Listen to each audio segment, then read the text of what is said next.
Olá, meu nome é Leiliane Praça da Silveira. Olá, meu nome é Caroline Silveira Pereira, somos do Polo de Jacaraci, Bahia, e estamos cursando Ciências Biológicas pela Universidade Federal da Paraíba, UFPB Virtual.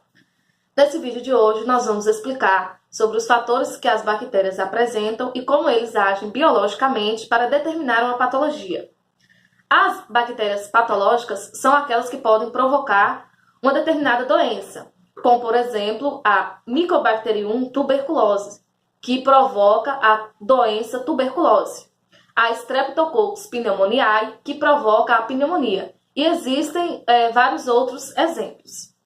Mas, inicialmente, para que ele possa causar essa patologia, o micro-organismo ele precisa entrar no corpo de um hospedeiro.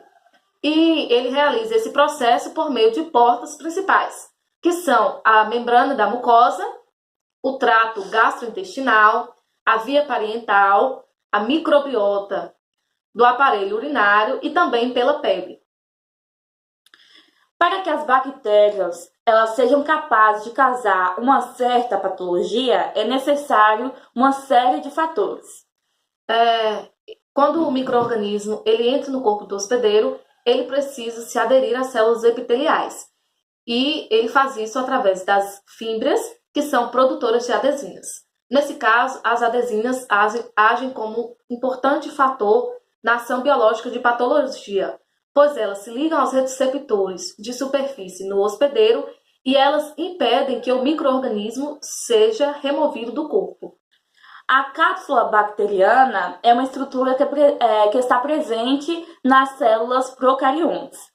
Sua função está associada à desidratação e ao aumento de poder de virulência bacteriana. Em relação à desidratação, a cápsula protege a bactéria contra a perda de água. Já em relação à virulência, a mesma confere proteção contra macrófagos de células procarióticas. Por fim, também serve de escudo contra a ação de bacteriófagos. Outro fator de ação biológica em patologias são as toxinas, que elas modificam as funções celulares e, como consequência, causam a morte das células. Elas são produzidas durante o metabolismo da bactéria. As endotoxinas, elas possuem atividades biológicas diversificadas e complexas. Podem se ligar a diversos tipos de células do organismo, principalmente as proteínas séricas específicas. As LPPS, elas provocam uma resposta do organismo. Sua produção está presente no LPS da membrana externa da parede celular, sendo liberada somente após a destruição da bactéria. O lipídio A é uma endotoxina liberada pelas bactérias gram-negativa após a lise celular. São relativamente estáveis, fracamente antigênicas, moderadamente tóxicas. Elas produzem febre e outros efeitos no hospedeiro. Outro tipo de exotoxina é a neurotoxina, a citotoxina e a enterotoxina. As exotoxinas elas são produzidas por bactérias tanto gram-positivas quanto gram-negativas e elas são liberadas no corpo do hospedeiro e vão provocar manifestações clínicas. O primeiro tipo de exotoxina é a neurotoxina, que ela age alterando os impulsos nervosos, altera também as funções celulares e provoca a morte da célula. Um exemplo desse tipo de toxina é a toxina botulínica e a tetânica. A enterotoxina, esta exotoxina, ela liga a receptores e afeta as células gastrointestinais. Um exemplo é a enterotoxina colérica e a enterotoxina estafilocócica. O último tipo de exotoxina é a citotoxina, que assim como as demais, elas agem de maneira tóxica, atingindo células e tecidos específicos. Um exemplo de bactéria que produz a citotoxina é a Escherichia coli.